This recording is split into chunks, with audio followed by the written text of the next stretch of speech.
Bodie, Here. Carberry Montgomery, Here. Cacciatore, Here. Kroll, Here. Rosendahl. Here. Please stand as you're able for the Pledge of Allegiance. I pledge allegiance to the flag of the United States of America and to the republic for which it stands, one nation, under God, indivisible, with liberty and justice for all. Urbandale is a national leader in character counts, endeavoring at all times to promote and model the principles of trustworthiness, respect, responsibility, fairness, caring, and citizenship. In conducting tonight's meeting, we expect that all participants will act in a respectful manner consistent with these principles. Item 2 is approve the agenda. Is there a motion? So moved. Motion by Carberry Montgomery, Second. second by Bodie. Discussion, please vote.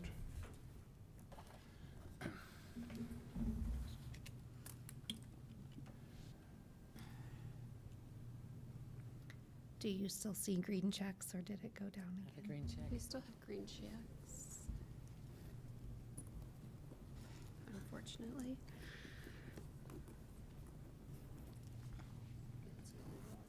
Apologize, I thought I had that problem fixed. Can I take a voice vote and I'll reload that? Carberry Montgomery, Yes. Bodie, Yes. Rosendahl, Yes. Cacciatore, Yes. Kroll. Yes. Thank you. All right, that passes. Item 3, presentations. We have a special proclamation to read for tonight for 2025 Women's History Month. Whereas March is a time to celebrate and honor the countless contributions of women throughout history, and whereas we acknowledge the tireless efforts of women who have played pivotal roles in shaping the nation, state, and the city of Urbandale, and whereas we honor the legacy of women like Veda Wilson, Elizabeth Williamson, Eileen Lemon, Miriam Klein, Marilyn Cole Morgan, Susan Siepke, and Mary Polson, who have served on the Urbandale City Council, as well as Bridget Carberry Montgomery, Amy Kroll, and Patricia Bodie, who currently are serving and contributing to our community's progress. Now therefore, I, Robert Andeweg, Mayor of the City of Urbandale, do hereby proclaim the month of March 2025 as National Women's History Month in Urbandale. Let us celebrate the achievements of women, past and present, and strive to create a future where equality and inclusivity thrive in every aspect of our community. And I'm honored to sign this, and I'm going to ask Bridget and Pat and Amy to join me up front. We'll get a picture.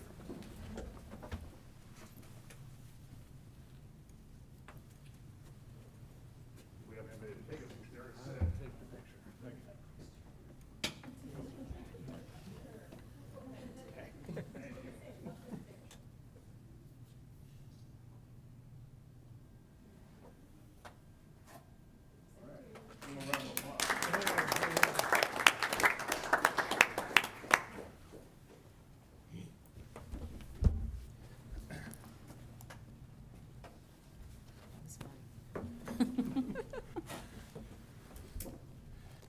All right, item 4, Citizens Forum. This is the opportunity to address the council on something that's not a part of tonight's agenda. Does anyone care to address the council this time?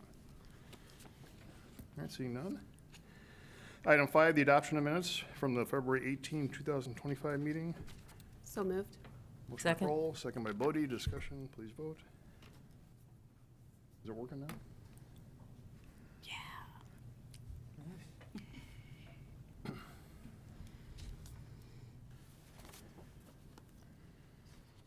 That passes. Item 6 is the consent agenda.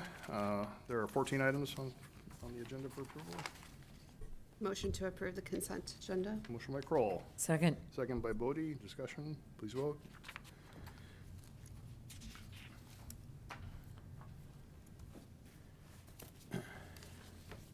That passes.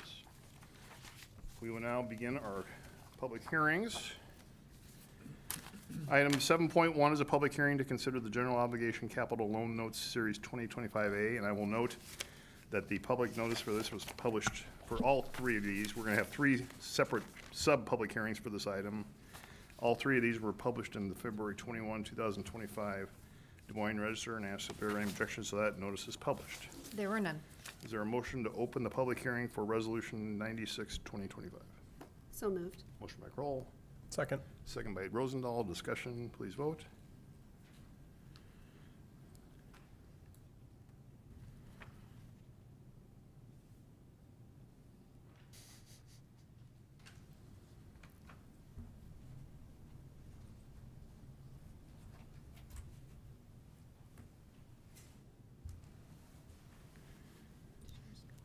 I apologize. I will take a voice vote and then figure it out while Nikki goes through the item.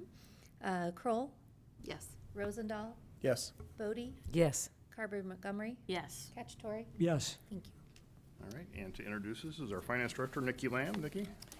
Yes, Mayor, members of the council, I'm going to do the overview of all three public hearings. There is a fourth resolution that's just an action item to actually go through and authorize the levying of the tax. We call it the pre-levy piece. But all three items are related to the bond issue that is tied to the capital improvements program that you all approved in January. So there's three different hearings, the first one being for $11 million. These are capital loan notes. This is the essential corporate purpose piece.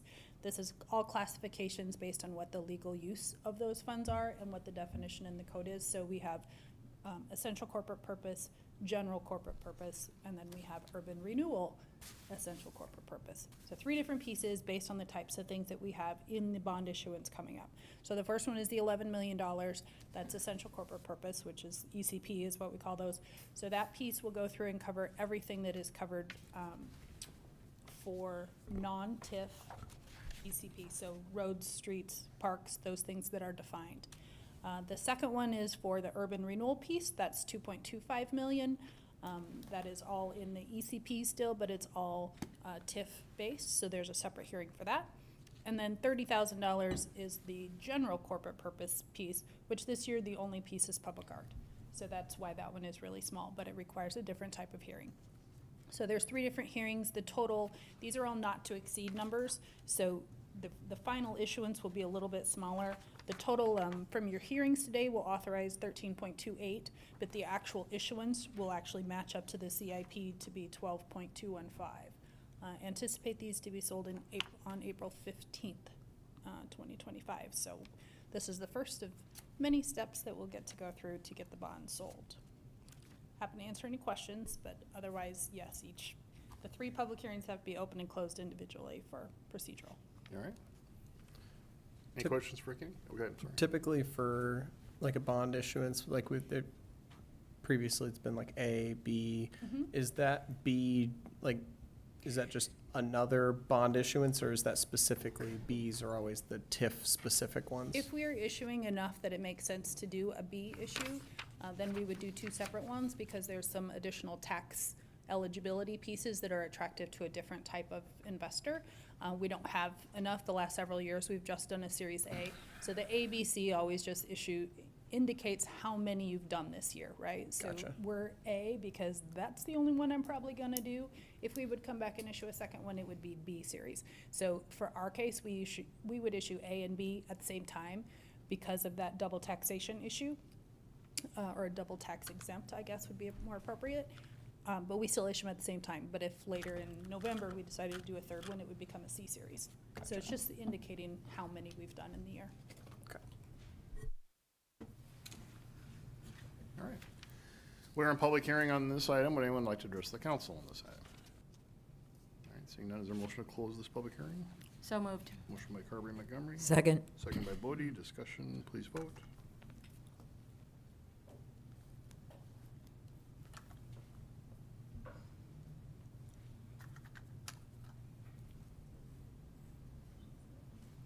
That passes. And then ask for a motion on the resolution.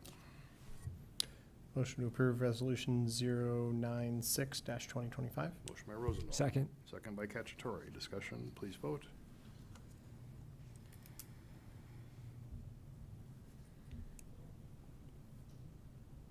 That passes. And moving on then to ask for a motion to open the public hearing for resolution 97, 2025. So moved. Motion by Kroll, Second. second by Bodie. Discussion, please vote.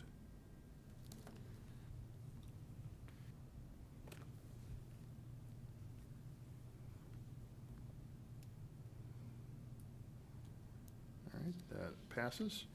We are in public hearing on this item. Would anyone like to address the council on this item?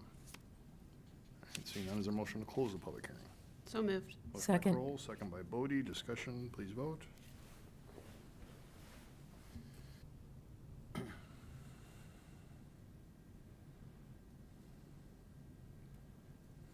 That passes. Ask for a motion on the resolution. Motion to approve Resolution 097-2025. Motion by Rosendahl, Second. second by Cacciatore. Discussion, please vote.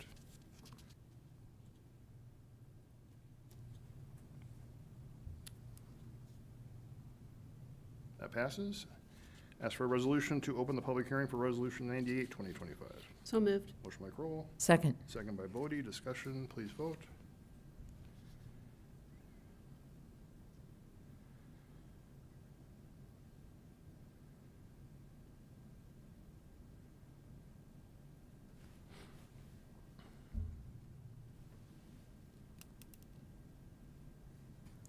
That passes. Is there anyone who'd like to address the council on Resolution 98, 2025? Seeing none, is there a motion to close the public hearing? So moved. Motion by Kroll, Second. second by Bodie. Discussion, please vote.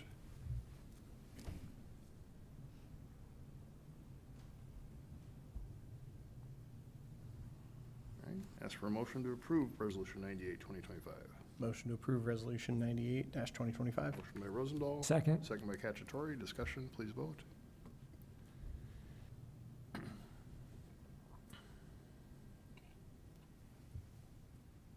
That passes.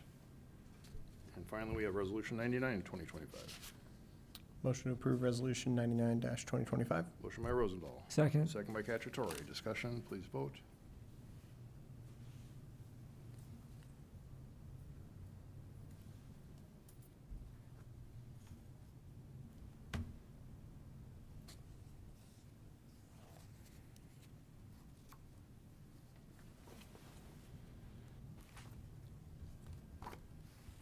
That passes.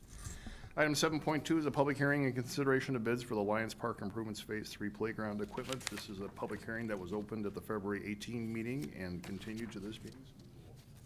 Not be reopening the hearing. The hearing is already open, and I will turn it over to our Assistant Parks and Rec Director, Scott Hoke, to introduce the item. Scott? Thank you, Mayor and Council.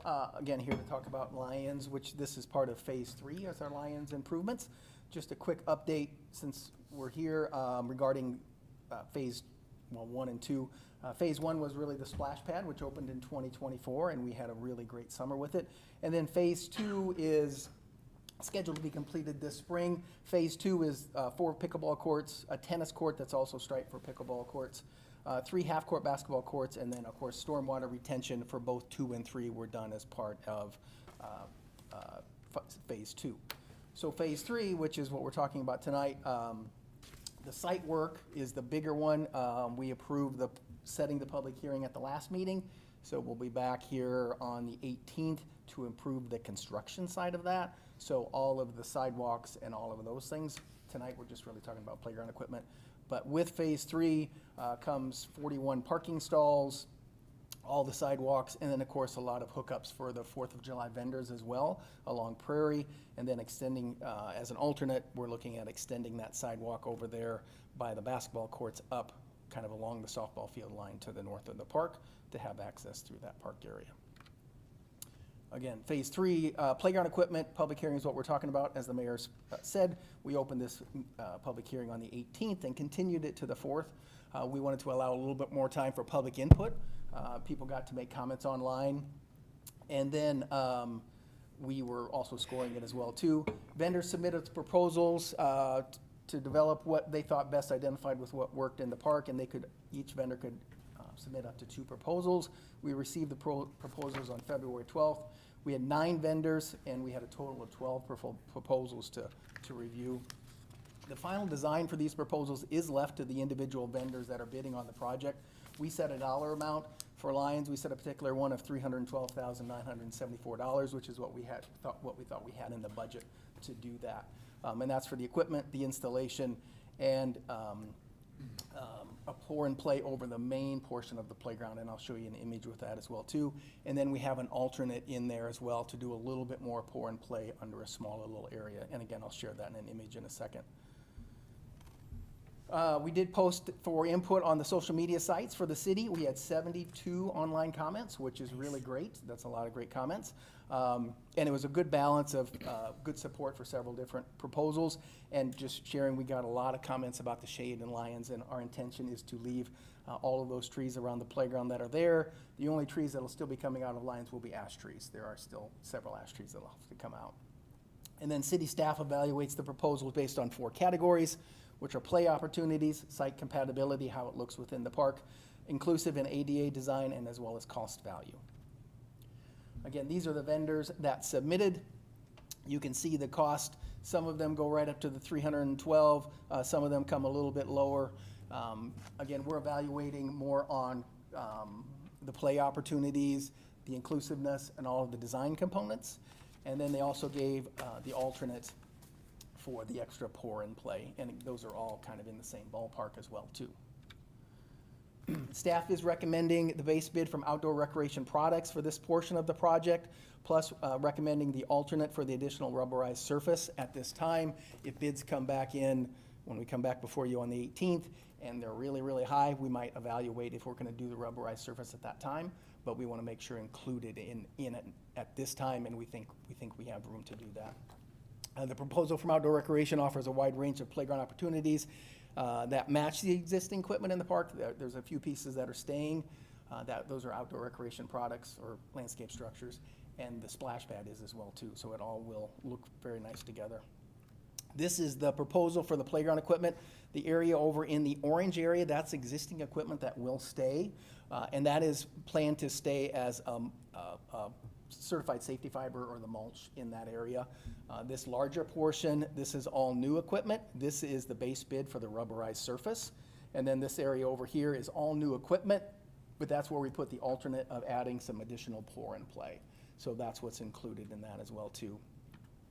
For a little bit of context, and I'll show you in a second. So here's a few images of renderings of what that playground is going to look like.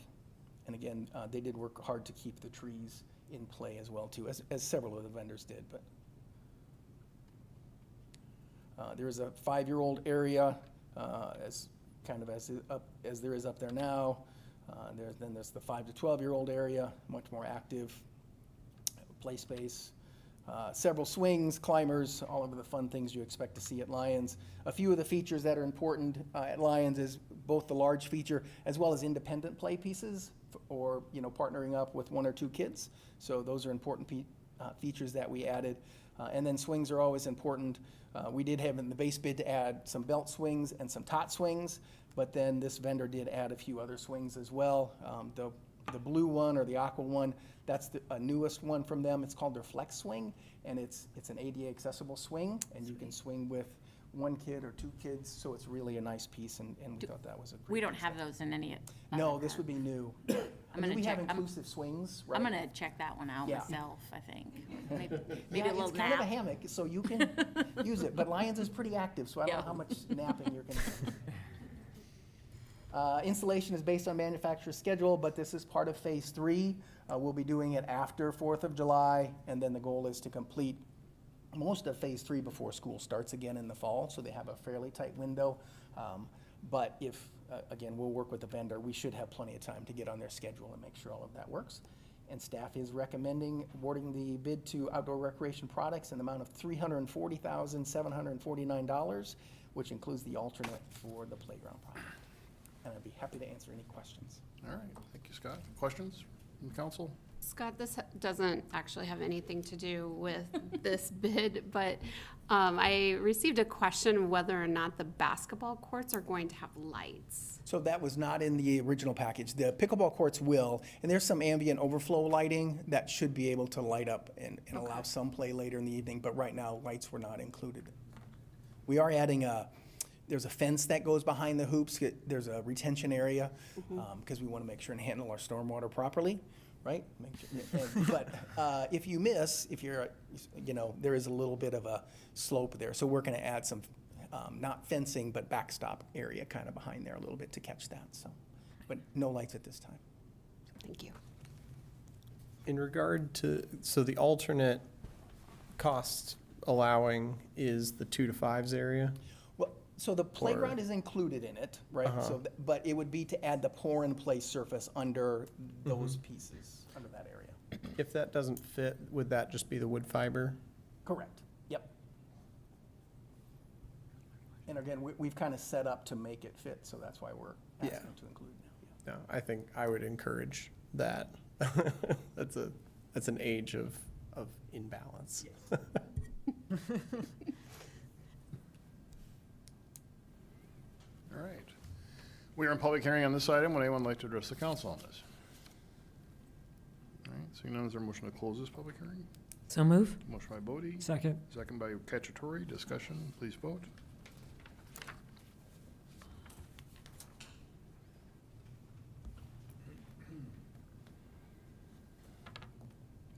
That passes. 3 items for consideration. Motion to approve Resolution 059-2025. Motion by Kroll, Second. second by Bodie. Discussion, please vote.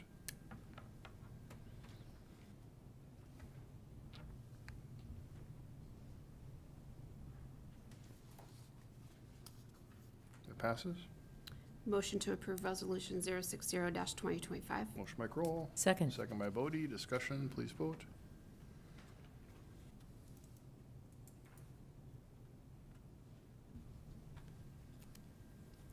That passes. And motion to approve Resolution 061-2025. Motion by Kroll, Second. second by Bodie. Discussion, please vote.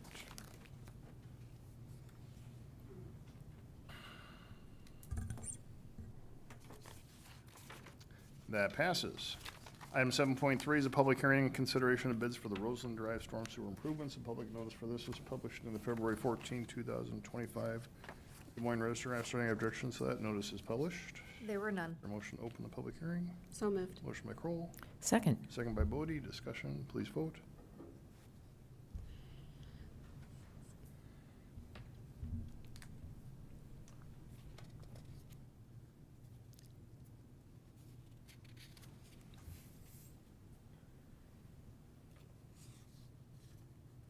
That passes. And to present this is our Director of Engineering and Public Works, John Larson. John? Yep, good evening, Mayor, members of the council. This is our bid tabulation for the Roseland Drive Storm Sewer Improvements Project. Last Wednesday, February 26th, we did receive 4 bids on this project. We're recommending the low bid from Manats Inc. in the amount of $4,038,685.55. Their low bid was approximately $995,000, or almost 20% less than our engineer's estimate. And with the project, we'll be installing a little over 12,000 square yards of new 7-inch pavement, 6,300 feet of new storm sewer, and then 4,200 feet of new water main. This is a 3-year project, so we're anticipating it being completed in September of 2027. So to kind of run through what's going on with the project for point of reference, we got Karen Acres Elementary here at the top, 72nd Street over here on the right. This here is Roseland Drive, and then this is Palm. So basically, we'll be starting just south of Ashwood Drive here, and all of Roseland will be, the pavement will be removed and replaced all the way to 72nd. Same thing on Palm. And I know seems a little blurry, but I was trying to get all the lines that are on top of each other to show up. So the blue line that runs along Roseland and then cuts it down on the other side here, that is the new water main. There'll be new water main along Palm. And then the green lines are where the new storm sewer will go in. And then the yellow, which kind of overlaps a bit with the green, that is where the new sidewalks will be installed. So since we're removing the pavement, we'll replace the existing 4-foot sidewalks with a 5-foot sidewalk. And then I wanted to kind of go into a little bit with this size project. It's a little complicated with our staging. As you can see, we have several stages for this project. Just to kind of show how it'll work is basically we set up the stages to try to limit how far people need to walk, and we also look at where are available parking spots while the street is removed. So while they are, like for instance, doing the stage 1, they'll be doing the underground work, and once they have the paving in place that the residents can now park in front of their house, that's when they'll start doing the driveways and the sidewalks, and that allows them to go on to the next stage and start removing the pavement and starting the underground work there as well. So this is approved tonight. We'll have a meeting with Manats and just get a feel for them, what their schedule is, what their thoughts on our staging, and if they think it will be a full 3 years or not. But again, until we meet with them, we won't know that. So with that, I'd be glad to answer any questions. All right, thank you, John. Questions for John? I know with some of the previous street construction, we've had concerns of like when we're near schools, kids walking to school and making sure that there's safe routes for them when sidewalks are ripped up.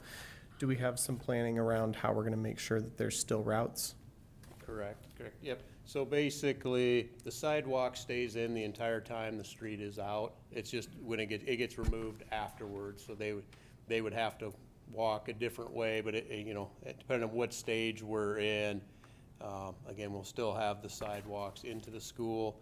Should mention too, the intersection of 74th and Roseland, that's set up to be done either half at a time or when school's during a break. The tough part is this is a year-round location, so the breaks aren't nearly as long as the summers we'd like, but again, they're still set up for the contractor to work around that. So again, we leave the sidewalks in when while the street is out, but again, there may be some challenges, I guess, getting around if you happen to live right in that immediate area.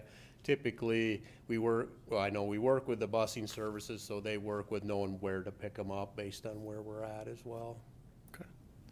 I think one opportunity we may have too is coordinating with the school district to let folks that like specifically are on the walking path or like the walking list, I guess, for lack of a better term, like when those different areas are going to be so that they can kind of herd their kids in the right direction instead of just kind of tromping through the mud or walking through the street or something like that.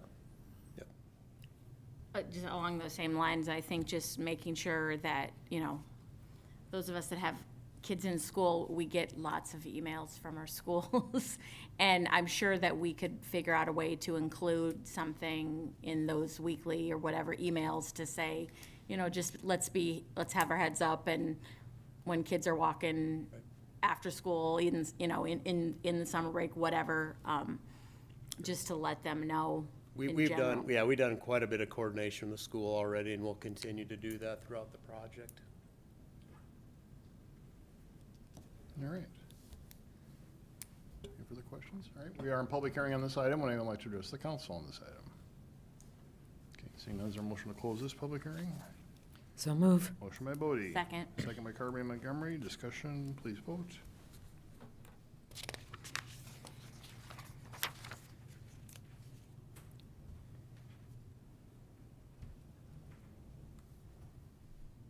That passes. Motion to approve resolution 101-2025. Motion by Rosendahl. Second. Second by Cacciatore. Discussion, please vote.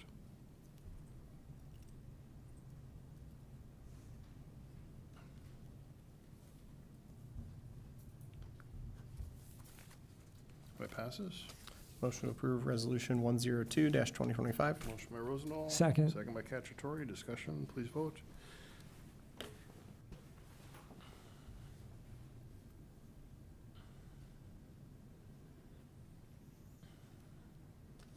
That passes.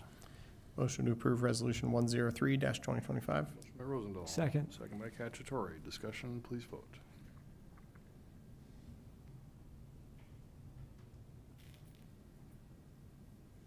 That passes. And motion to approve resolution 104-2025. Motion by Rosendahl. Second. Second by Cacciatore. Discussion, please vote.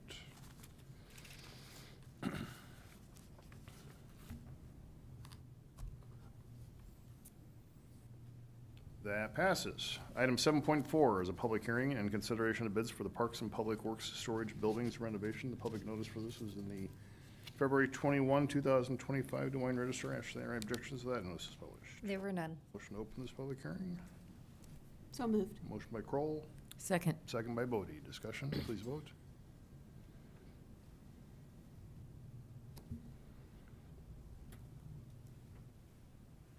That passes. Scott? Thank you, Mr. Mayor. We are again talking about the Parks and Public Works storage buildings. So for a little context of where we are, here's the 9401 Hickman, the large building. And then to the east, you can see there's a building there, we call it the cold storage building. And then a little farther to the east is a smaller building, which is the heated storage building. Really advanced naming system. The heated storage building has not been touched since we moved into the facility. This one would get a new roof. We take out two of the overhead doors and then replace the middle one, and then exterior paneling, roof replacement, installation, and then sprinkler and heating system. So you can see the image of what the new building is gonna look like, and again, it will match the current setup of what we have. The cold storage building was reskinned when we were kind of in the process down moving into the other building. So that was taken care of, but we did not do the roof at that time, so we're gonna be doing the roof as part of this project as well too, so that one just gets the new roof. Bids were received on February 26th. 4 companies submitted bids for the project. Accurate Commercial was the low bid. Based on reviewing the bids, staff is recommending the low bid of Accurate in the amount of $647,499 be accepted. And this is a little bit lower than the architect's estimate, so we were always excited to see that as well too, and I would be happy to answer any questions. All right. Questions for Scott? What was the decision-making around reducing the doors on the heated storage from 3 to 1? Well, so it used to be used for garbage trucks and multiple things. Now it's more for storage, so we don't need all of that coming in and out. So there'll be garbage trucks. And then what they'll be pulling in there is the asphalt equipment. So they want to limit and overhead doors can have their issues, right? So it's just going to be easier to maintain, and they don't, there's no need for it in that sense, so. Gotcha, thank you. We're in public hearing on this item. Would everyone like to address the council on this item? Seeing none, is there a motion to close the public hearing? So move. Motion by Bodie, Second. second by Kroll. Discussion, please vote.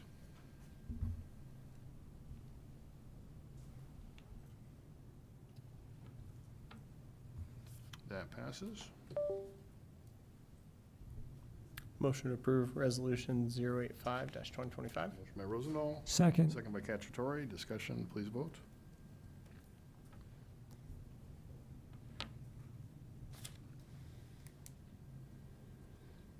That passes. Motion to approve resolution 086-2025. Motion by Rosendahl. Second. Second by Cacciatore. Discussion, please vote.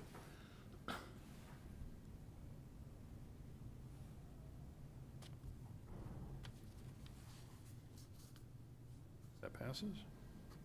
Motion to approve resolution 087-2025. Motion by Rosendahl. Second. Second by Cacciatore. Discussion, please vote.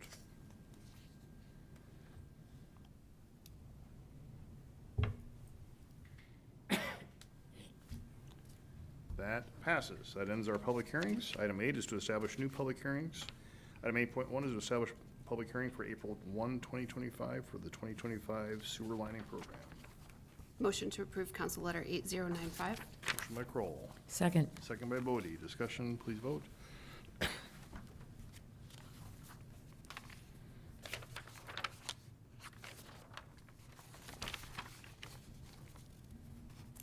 That passes. Item 8.2 is to establish a public hearing of March 18, 2025 for the drainage and utility easement vacation for Lot 1 Chapel Hill Gardens. Motion to approve Council Letter 8100. Motion by Kroll. Second. Second by Bodie. Discussion, please vote.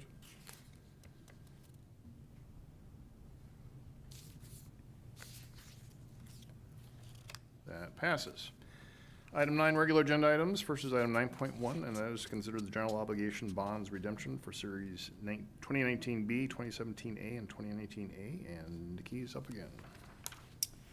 Mayor, members of the council, tonight we have 3 redemptions for our existing general obligation bonds that will be called. There's 3 different ones. One is being paid off with TIF revenue. This is out of the Northwest Market District, which is your B series, the 2019B.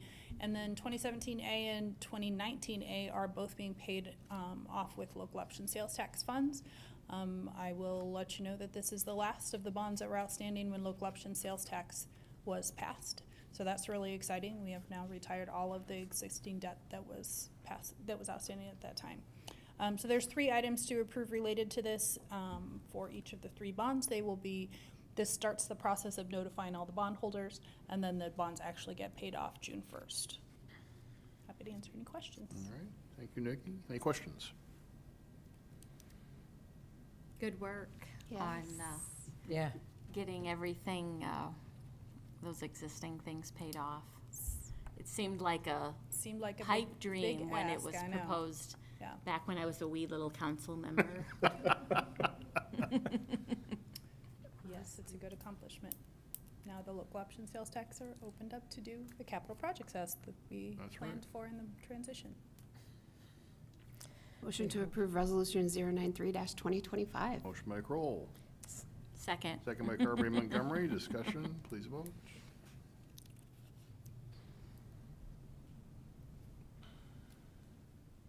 That passes. Motion to approve resolution 094-2025. Motion by Kroll, Second. second by Carberry Montgomery. Discussion, please vote.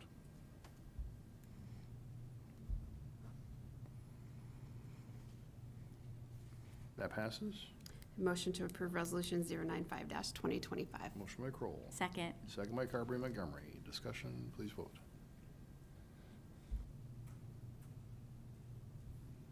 Much older and wiser Carberry Montgomery, right? As the senior member of the council, yeah, definitely. That passes. A motion to celebrate. Geez, we know more. Okay, item 9.2 is consider the contract with OPN for the library interior redesign services, and introducing this is our library director, Nicholas Janning. Nicholas, welcome. All right, thank you, Mayor, members of council. I'll see if I can get this up for you.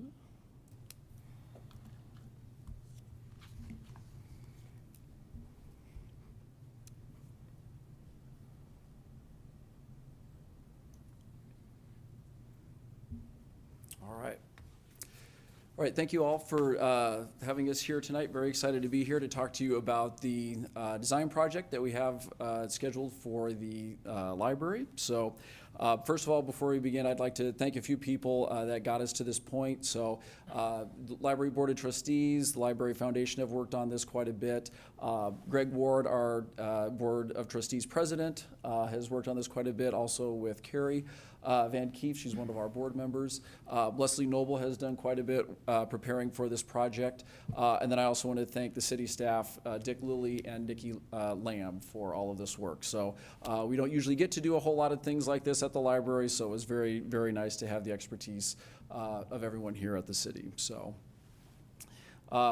just to set the stage a little bit for kind of how we got here.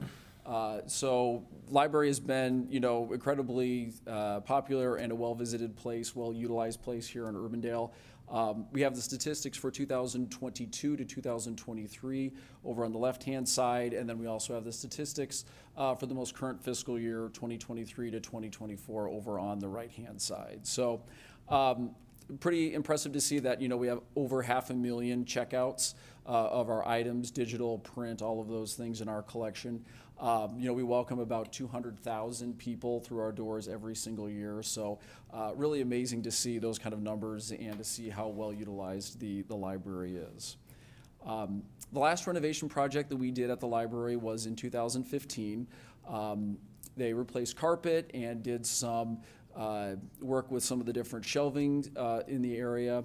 And there was a desire to continue and to do a little bit more, but unfortunately we didn't quite have the money to complete all of that. So so kind of in resuming that and continuing on working on the library, in 2023 the library board hired a consultant to come in and to evaluate our interior space and see if there's anything that we can do to just kind of enhance and kind of upgrade it. So no additions to the library. We didn't look at any of that kind of stuff. Just simply how we can better utilize our existing space that we have inside. And some of the different recommendations that the consultant came up with were to update our youth and teen areas to kind of make it a little bit more appealing and a little bit more different and unique compared to the rest of the library. Add some new furniture and some new study spaces. Our study rooms are in quite heavily used for phone calls and for studying, tutoring, things like that. Some new customer service desks, and then also some new shelving for our book displays. And again, the focus for this project would be just to get some new furniture, some shelving units, public display desks, and a dedicated area for our seed library. So we're not anticipating any major demolition work or any HVAC work or significant construction. All of these things would be related to furniture, different things that we could do just inside of the library there. Very happy to share that this project is going to be funded entirely by donations and by money that we've received from the state library. So I think we've been very fortunate and very lucky to have such great support from the community to give donations both to the library itself and then also to the Library Foundation. The total budget that we have for this project is $650,000. So this project for the design contract with OPN would come out of that $650,000. But of that, about 77% of that is funded by donations, and the rest of that is money from the state library. So really great to be able to leverage those donations in order to complete this project. And we did in October, we posted out an RFP for companies to submit their proposals to do their design work for the library. We received 8 bids from 8 different vendors. The library board evaluated all these proposals. They interviewed 4 finalists, and then at their December meeting, they voted to go with OPN as their final recommendation. So from all of the different evaluations, OPN got the highest score, and they had the best response regarding their proposals. So the library board's recommendation is to proceed with the contract with OPN, and the projected timeline is that they would be able to finish this entire project by the end of the calendar year. So they seem like they're really ready to hit the ground running, and the good news is we don't really forecast needing to close the library at all. Really, most of this we'd be able to just handle maybe by segmenting off certain areas of the library. With that, I'd be happy to answer any questions. We also have Leslie Noble, our library assistant director. She knows a lot more about the collection and a lot of those specifics. There's no risk in the money that's coming from the state, is there? Good question. So no, the money that we've got from the state library, we've already got it like last year or even like the previous year. So yeah, so all of that is safe. Yep. There's just a lot of craziness going on. Just want to make sure that's in the bank. Yes, indeed. Yep. All right.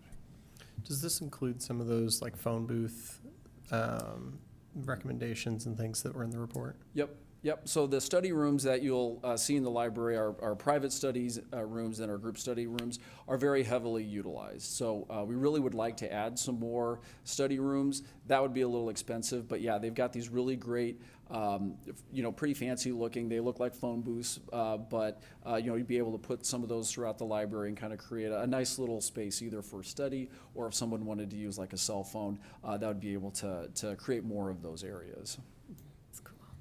Pretty cool. Are the study rooms going to be soundproofed? Yes, from what we've been able to see, we haven't really looked into it a whole lot, but these pods they do from the manufacturers, it seems like they have a lot of nice sound, proof padding and some things that would really be able to keep the noise kind of contained into those units. So Those rooms currently are not soundproofed, am I right? The ones that we have over in the library right now, the study rooms, depending on how loud you talk, some of that can kind of filter out into the main library.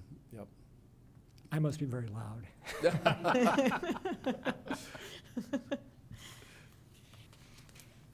All right. That, Motion to approve Council Letter 8101. okay, motion by Kroll, Second. second by Bodie. Discussion, please vote.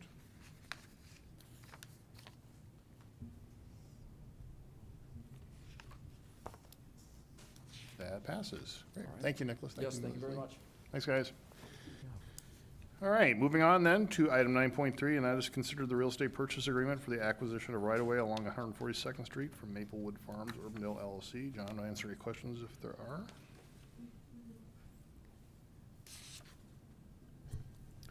Motion to approve resolution 090-2025. Motion by Rosendahl, Second. second by Cacciatore. Discussion, please vote.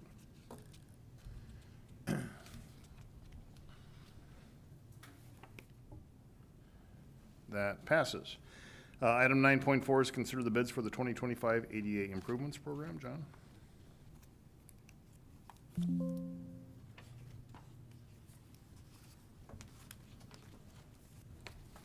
Okay, there we go.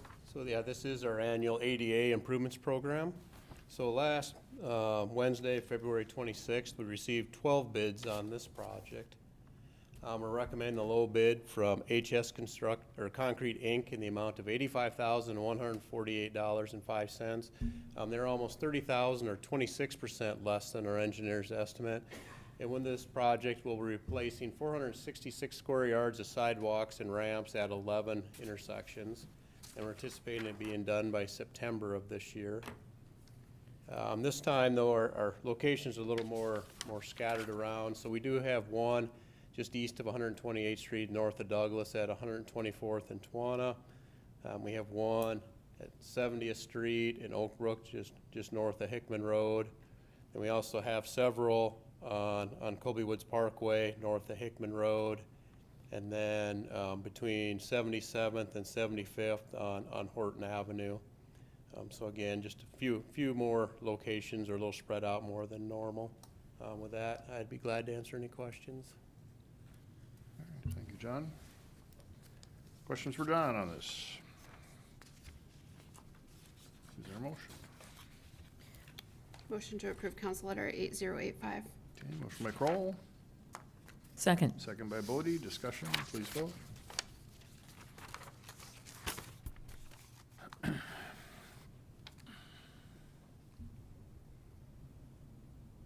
That passes. And lastly is item 9.5, that's consider the purchase of concrete from CGI Ready Mix. John, would answer any questions if there are on this? Motion to approve council letter 8104. Motion by Rosendahl, Second. second by Cacciatore. Discussion, please vote.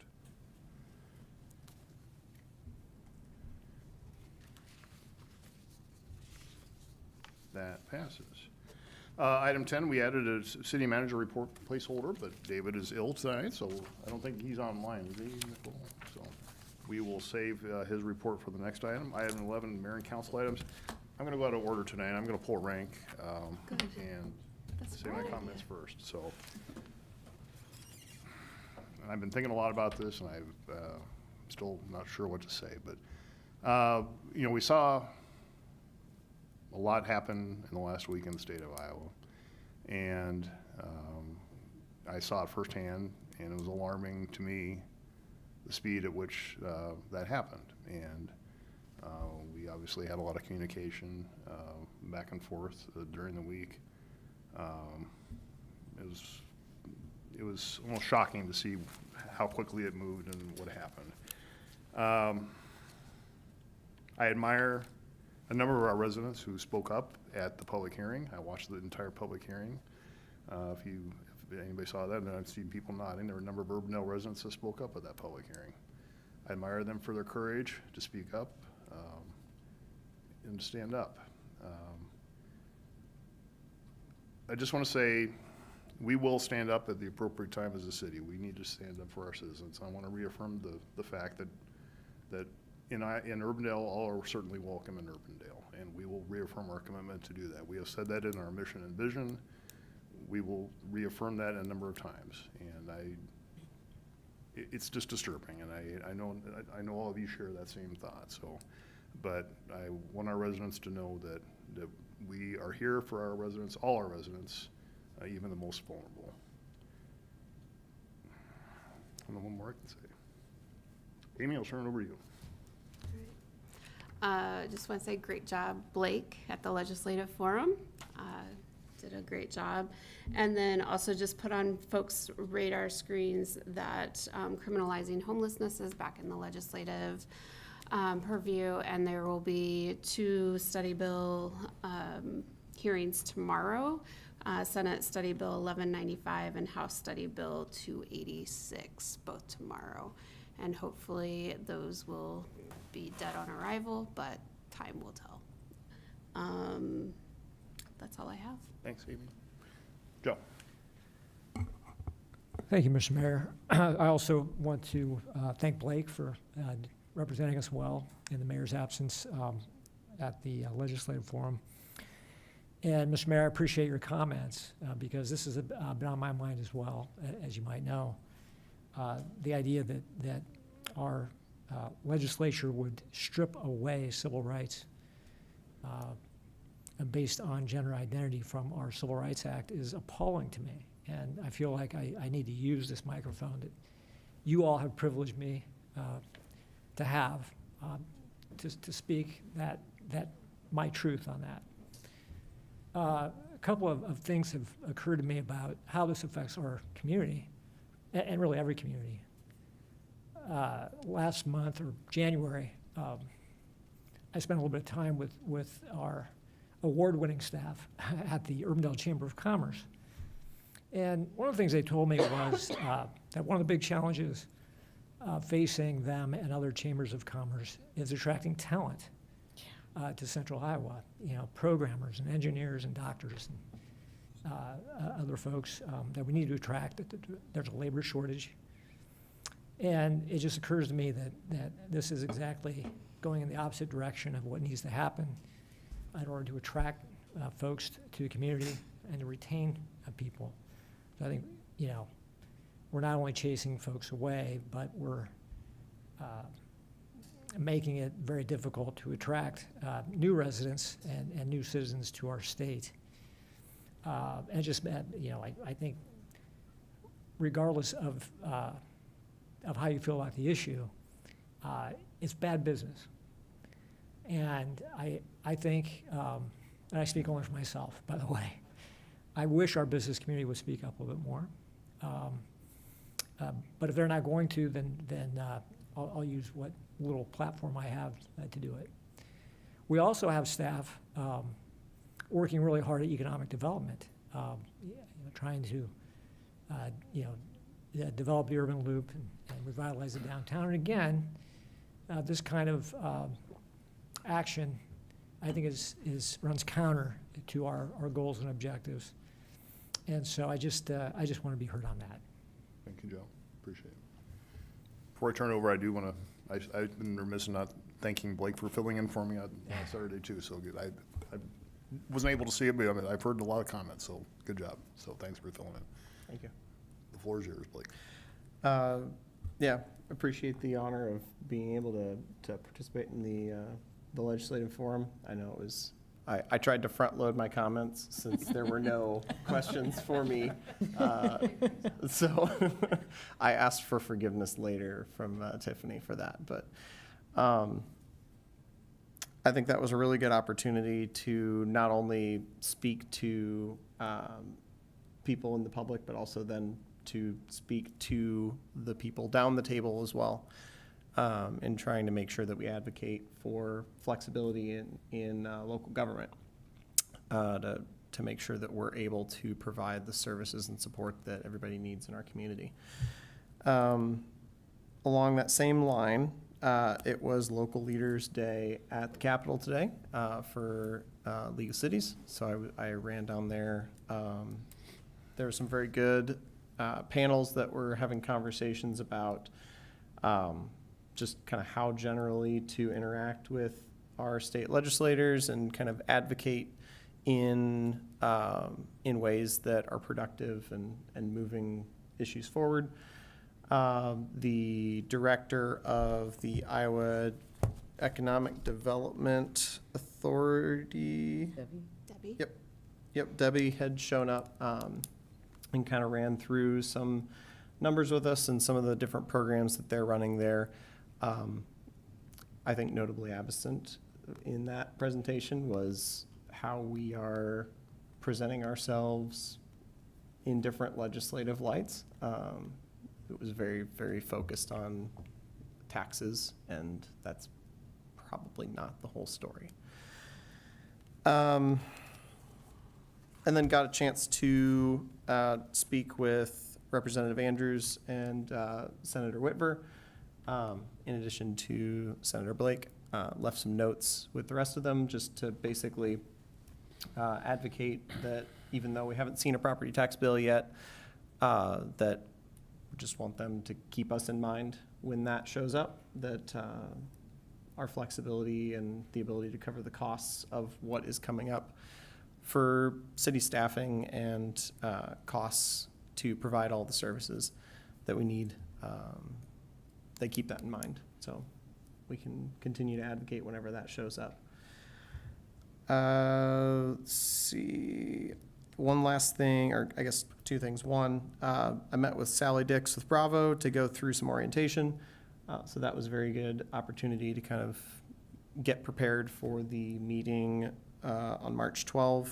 That's the first meeting that I'll be going to. Definitely some challenges. I think, Bridget, you know, from a DART perspective, Bravo is going to be facing a lot of challenges in terms of regionalism and the spirit of that. I assured Sally that there's probably no more regionally spirited community than Urbandale. We definitely need to make sure that we're covering our bases, but at the same time, you're not going to find a better regional partner than we are. Yeah.